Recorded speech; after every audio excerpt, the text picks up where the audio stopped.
मेरे चैनल नवाब साहब 360 पे आने के लिए बहुत बहुत शुक्रिया। आज इस वीडियो में हार्ड कोर रियलिटी जो होती है सेल्स की, सेल्स कैसे करी जाए, क्या क्या एक्सपेक्ट ध्यान देने चाहिए, वो सब डिस्कस करने वाला हूँ। इस चैनल को सब्सक्राइब करो और ये वीडियो पसंद आए तो इसको लाइक ज़रूर से करना। आओ स्टार्ट करते हैं।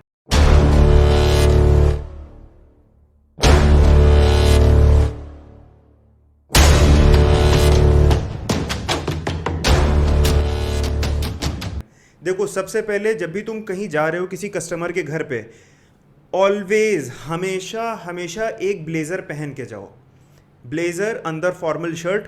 तुम ये समझ के जाओ जो तुम कार्ड उसको लेकर जा रहे हो, जिस कार्ड को, जो तुम्हारा आइडेंटिटी कार्ड है उसमें सीनियर एजुकेशन काउंसलर लिखा हुआ है अगर, तो एटलीस्ट जब तुम किसी के यहाँ खड़े हो, किसी भी बंदे के यहाँ बैठो, जाओ, किसी से भी मिलो, तो एटलीस्ट जब तुम एंटर करो तो तुम्हें एक रिस्पेक्ट की तरह एक देखा जाए कि हाँ ये एक बंदा एक क्वालिफाइड बंदा है। तुम्हारे अपीयरेंस, हालांकि अगर पर्सनल लेवल पे देखो तो एक अलग हम लोग अजम्पशन लेके चलते हैं, मगर एक पेरेंट के तौर पे देखो कि एक पेरेंट के पास तुम जा रहे हो और उसके सामने तुम्हें एक प्रॉपर ब्लेजर, प्रॉपर पैंट, मतलब एकदम प्रोफेशनल बन के जाओ, ठीक है। और जब जब हम कभी भी किसी के घर में जाते हैं तो हमें ये जानना ज़रूरी होता है कि हम आफ्टर ऑल लास्ट में हमें एक सेल करनी है, ठीक है। तो हमारे लिए जानना बहुत ज़रूरी है कि उस बंदा का जिसके यहाँ हम लोग विज़िट करने वाले हैं, वो बंदा पे कर पाएगा कि नहीं कर पाएगा, या उसको कितना, हमें क्या वैल्यू तक के हम लोग उसको एक्सटेंड कर सकते हैं, उसके जो भी प्रोजेक्ट है, जो भी हम लोग जो है उसको सेल आउट करने वाले हैं।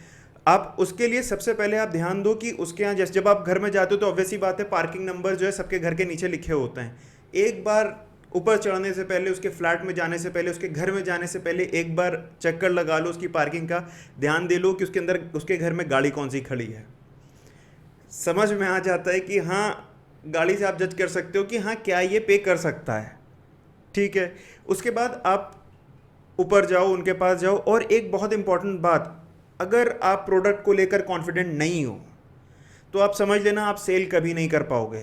आपको ये बात जानना बहुत ज़रूरी है। आप अगर इस प्रोडक्ट को लेकर ये है कॉन्फिडेंट हो कि हाँ ये प्रोडक्ट हेल्प करेगा बच्चों की, आप अगर इस प्रोडक्ट को लेकर ये है आपके दिल में कि हाँ अगर मैंने ये प्रोडक्ट इसको बेच दिया तो इस बच्चे की हेल्प होगी और यही तरीका फ्यूचर है।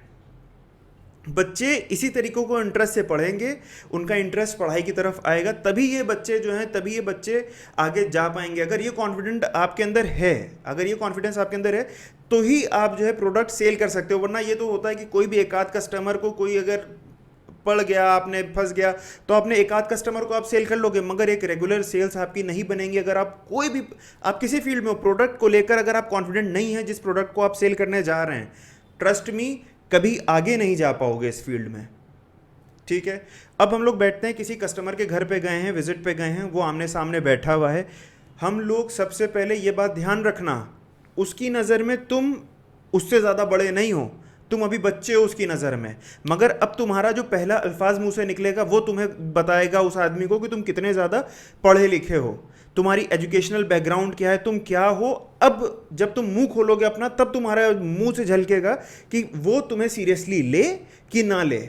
इसीलिए मैं हमेशा कहता हूं कि तुम्हारा जो फर्स्ट अपीयरेंस होता है जब तुम कस्टमर के पास जाते हो, वो कस्टमर को, अगर तुम्हारा अपीयरेंस एक नंबर है, तुम उसके पास जब विजिट कर रहे हो, उसने तुम्हें देखा कि हाँ यार ये कोई है, कोई अपने आप में कोई बंदा है ये, उस टाइम पे प्रोडक्ट तुम्हारा उसी वक्त सेल हो जाता है। और अब जब तुम उसके साथ बैठते हो, जब तुम उसके साथ बैठे, तुमने मतलब जो है जाते ही मांगो, आस्क वाटर, अगर नहीं है पानी मांगो। एक बहुत छोटा सा चीज़ होती है कि हाँ आपने कोई कमांड दिया उस घर में, आई नीड वाटर, ठीक है, पानी मांगा, पानी पियो। पानी पीने के बाद बच्चा हो तो बच्चे को बुलाओ, उसके साथ एक बहुत अच्छे फ्रेंडली वे में मुलाकात करो, उससे पूछो कि कैसे हो, क्या, कौन से क्लास में हो, क्या हो, आओ बैठो हम लोग कुछ गेम्स खेलते हैं यहाँ बैठकर, ठीक है। उसको बिठाने के बाद पेरेंट से पूछो कि सर पढ़ाई में कैसा है ये, आपको क्या लगता है। ये सब पहले होगा, जिस तरीके से मैं बता रहा हूँ उसी तरीके से चलना। पहले पेरेंट से पूछो कि सर आपको कैसा लगता है, मैम आपको कैसा लगता है कि पढ़ाई में कैसा है। और जैसे ही तुम्हारा इंटरव्यू उस बच्चे का स्टार्ट करो या बच्चे के साथ इंटरेक्शन स्टार्ट करो, कोशिश करो कि मदर फादर दोनों साथ में बैठे हों, क्योंकि ये 200% होता है कि जिस टाइम पे आप सेल्स के टाइम पे हो, आप फाइनल कॉल लेने वाले हो, उस टाइम पे अगर फादर बैठा है तो वो कह देता है इसकी पढ़ाई मम्मी देखती हैं, तो उनका होना ज़रूरी है। अभी वो है नहीं, जब वो आ जाएंगी मैं उनसे डिस्कस करके आपको फाइनल कर दूंगा। और अगर पढ़ाई जो है वाइस वर्सा, अगर जो मदर आपके सामने बैठी फादर नहीं है, तो एक सिंपल सा एक आंसर होता है कि इनके जब पेमेंट तो वही करेंगे जब इनके पापा आ जाएंगे, तब हम लोग सेल कर लेते हैं। ठीक है, तो जब तुम्हें पता है ये सब चीज़ें आगे होने वाली हैं, तो पहले ही से प्रिपेयर रखो, पहले ही से कॉल करके जाओ और कहो कि भाई हमें जिस टाइम पे हम कंडक्शन लेंगे, we want both the parents to sit over there. ठीक है, अपने बच्चे की पूरी चीज़ें देखें। अगर हम अपना टाइम इन्वेस्ट कर रहे हैं आपके बच्चे की एजुकेशन के लिए, सो वी वांट कि आप भी अपने बच्चे के लिए वहाँ पर आकर बैठो, दोनों पेरेंट्स। ठीक है, उसके बाद हम लोग स्टार्ट करते हैं, बात करना स्टार्ट करते हैं। पेरेंट्स से पूछेंगे कि अब पेरेंट्स हमें ये जानना है पूरी कन्वर्सेशन के अंदर कि बच्चे, पेरेंट क्या फील करते हैं कि बच्चा कहाँ कहाँ लैक करता है। उसमें बच्चा ट्यूशन जाता है कि नहीं जाता है, बच्चा सेल्फ स्टडी कितनी करता है, बच्चे को पढ़ाई में मज़ा आता है कि नहीं आता है, को करिकुलर एक्टिविटीज़ में बच्चा इन्वॉल्व रहता है कि नहीं रहता है, बच्चा इंट्रोवर्ट तो नहीं है। मतलब ये सब सवाल होते हैं जो हमें पेरेंट्स से अपना कंडक्शन स्टार्ट करने से पहले पूछने होते हैं। हमने ये सब चीज़ें ली, इन्फॉर्मेशन ली, कहते हैं चलिए ठीक है एक बार हम लोग देख लेते हैं कि इसकी एजुकेशन कैसी है, कि ये जो अभी प्रेजेंट टाइम पे पढ़ रहा है वो उसको समझ में आ रहा है, और जो पिछला उसने पढ़ा हुआ है, जो पिछले क्लासेस में उसने पढ़ा हुआ है, वो उसका अच्छे से उसको पता है कि नहीं पता है। अब हम लोग कंडक्शन लेना स्टार्ट करते हैं। कंडक्शन का मतलब जो आपको क्वेश्चंस दिए जाते हैं, जो मैंने क्वेश्चंस के लिए प्रॉपर 2 वीडियोस बनाई हैं, उन वीडियोस को देखो, उसमें प्रॉपर क्वेश्चंस हैं जो आप लोग एक उसमें हायरार्की में पूछते हो कि सबसे पहले बड़ा वाला क्वेश्चन पूछा जो मतलब बड़े क्लास का है, जिस क्लास में वो है, उसके बाद उसके नीचे क्वेश्चन, उसके बाद उसके नीचे क्वेश्चन, उसके बाद उसके नीचे क्वेश्चन। आप ये समझो कि 80% ऐसा होता है कि जितने भी लोग, जितने भी स्टूडेंट्स मुझे आज तक मिले थे, सबके सब में ये केसेस होते हैं कि उनको अपने क्लास का भी नहीं आता, बेसिक्स नहीं आते हैं, जूनियर क्लासेस के भी नहीं आते हैं, और जूनियर क्लासेस के भी नहीं आते हैं।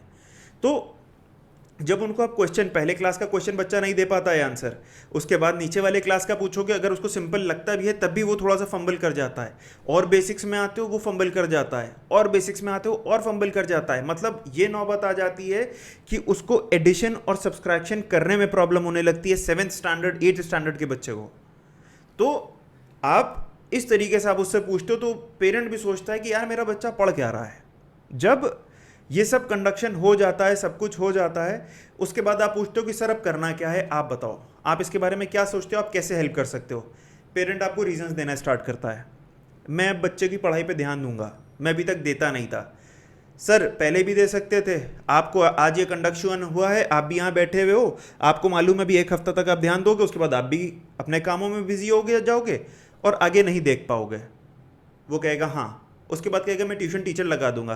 तो ट्यूशन्स का सिंपल एक क्वेश्चन होता है, ट्यूशन का भी आप समझो कि ट्यूशन के लिए अगर आप ये बोल देते हो कि ट्यूशन में क्या होता है कि एक बच्चे को जो है टीचर ध्यान दे ही नहीं पाता। ट्यूशन में ऑलरेडी इतने बच्चे आते हैं कि बच्चे पे, एक बच्चे पे ध्यान देना पॉसिबल ही नहीं होता है कि वो प्रॉपरली एक बच्चे पे ध्यान दिया जाए। वो एग्जैक्टली वैसे ही पढ़ाता है जैसे स्कूल का टीचर पढ़ाता है। तो आप ये क्वेश्चंस हो गए, इसमें प्रॉपर पूरे कंडक्शन मैंने बनाए हैं कि कैसे क्या क्या क्वेश्चंस पूछने चाहिए। तो इस टाइप से जब क्वेश्चंस आप लोग पूछते हो तो पेरेंट कहता है कि नहीं यार, उसके बाद आखिर में वो आपसे जब पूछता है कि आप बताओ सर हम क्या करें, सीधे सिंपल मना करो, सर मुझे नहीं पता, आप ये सोच ही क्यों रहे हो कि मैं यहाँ पर आया हूँ, आप मेरे को बताओ कर क्या सकते हैं इसका। उसके बाद वो सोचेगा, वो एक क्वेश्चन देगा, जब वो क्वेश्चन दे उसका काउंटर दो कि अच्छा आप ये कह रहे हो तो इसका मतलब ये, क्योंकि कुछ ही आंसर्स होते हैं जो पेरेंट्स बोलते हैं, आपको वो सारे क्वेश्चंस के आंसर्स पता होने चाहिए कि पेरेंट ये पूछने वाला है तो अब मैं ये जवाब दूंगा। आपने एक बार वो जवाब दिया, उसके बाद फिर से आप उससे पूछो कि सर और बताओ और क्या करोगे आप, ये वाला तो क्वेश्चन का आंसर आपको मैंने दे दिया, आप नहीं कर पाओगे, ये कैसे करोगे। फिर वो कुछ सोचेगा, फिर वो जवाब देगा। आखिर में जब वो हार जाएगा, जब वो आपसे पूछेगा नहीं सर मुझे नहीं पता, आप बताओ, मुझे नहीं समझ में आ रहा है, आप बताओ, मुझे इस चीज़ को जो है सॉर्ट करना ही करना है। जब वो एंड में आपको लगे कि हाँ ये अब प्राइसिंग बोली जा सकती है, उस टाइम पे भी आप प्राइसिंग नहीं बोलोगे, आप ये बोलोगे सर देखो एक चीज़ मैं बताऊं, इसको आप ऐसे समझो कि ये एक तरीके का इन्वेस्टमेंट है कि जितना होगा, और आज के टाइम पे जो मैं आपके सामने बैठा हुआ हूँ अभी, एज कि मैं यहाँ पर आया हुआ हूँ, तो मैं आपको एक बेस्ट ऑफर दे सकता हूँ इस चीज़ में, अगर आप चाहो तो, और वो आज ही के लिए अवेलेबल होगा।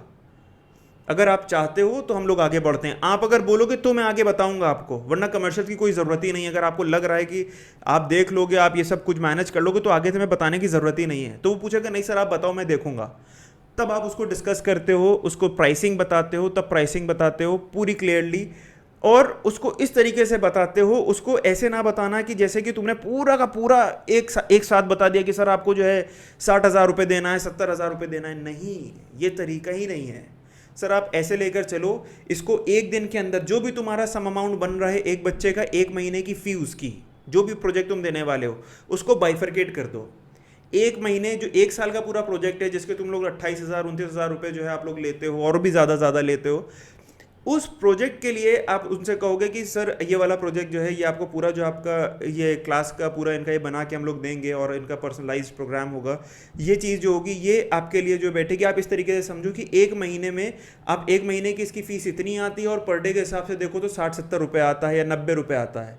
तो 50-60 की तो टॉफ़ी आदमी घर ले जाता है, मगर जब पढ़ाई की बात आती है तो वो कहता है कि मैं सोच के बताऊँगा, क्योंकि मोस्ट ऑफ द पेरेंट्स यही कहते हैं कि सोच के बताऊँगा। सर अब तक के नहीं सोचा, अभी मौका है, चला जाऊंगा, चीज़ें नहीं रह जाएंगी, फिर कल से आप अपनी लाइफ में बिजी हो जाओगे, फिर से ये सब चीज़ें फिर से नॉर्मल चलने लगेंगी। बच्चे की ग्रोथ कैसे होगी?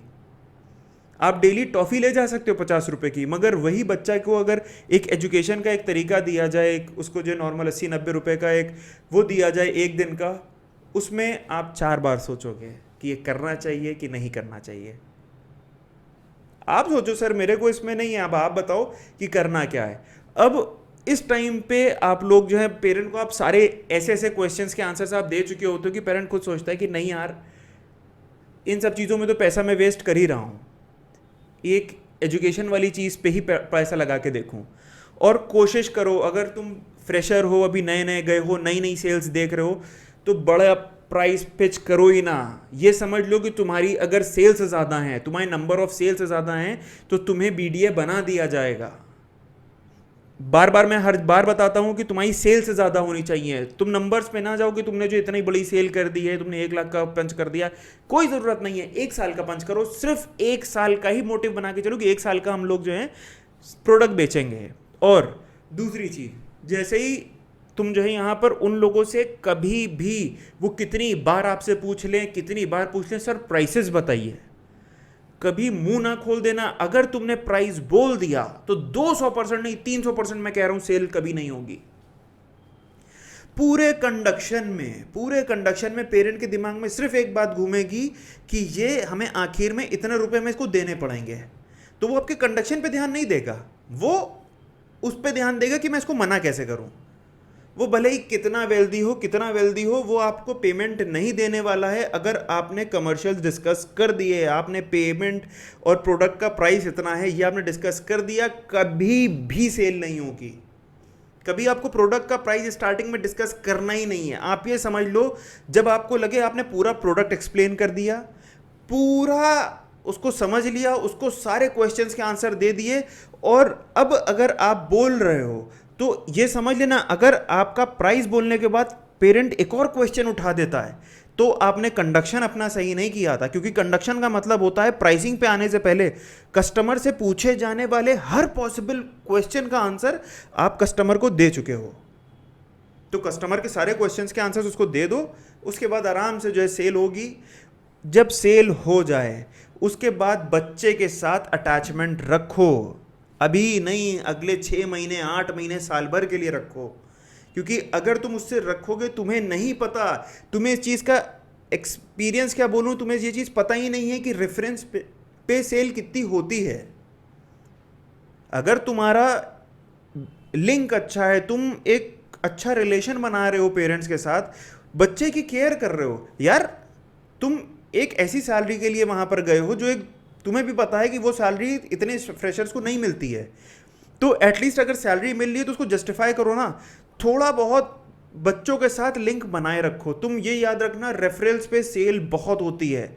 अगर तुमसे तुम्हारा स्टूडेंट बहुत वो है कि हाँ ये पढ़ाई में भी हेल्प कर रहा है, पेरेंट्स भी खुश हैं पढ़ाई से, सब चीज़ बार बार तुम उनसे टच में रखे हो, तो ये 200% ऐसा होता है कि पेरेंट बच्चे का कोई दोस्त या फिर पेरेंट का कोई दोस्त का बच्चा वो उनको रेफर करते हैं और सेल होती ही होती है। हमेशा अपने स्टूडेंट, एनरोल किए हुए स्टूडेंट्स को साथ रखो, एक ग्रुप बनाओ, उसमें क्लास वाइज ग्रुप बना लो, उसमें हर वीक एक क्वेश्चन आयर डाल दिया करो और बच्चों से कहा करो ये सॉल्व करके मेरे को चाहिए है।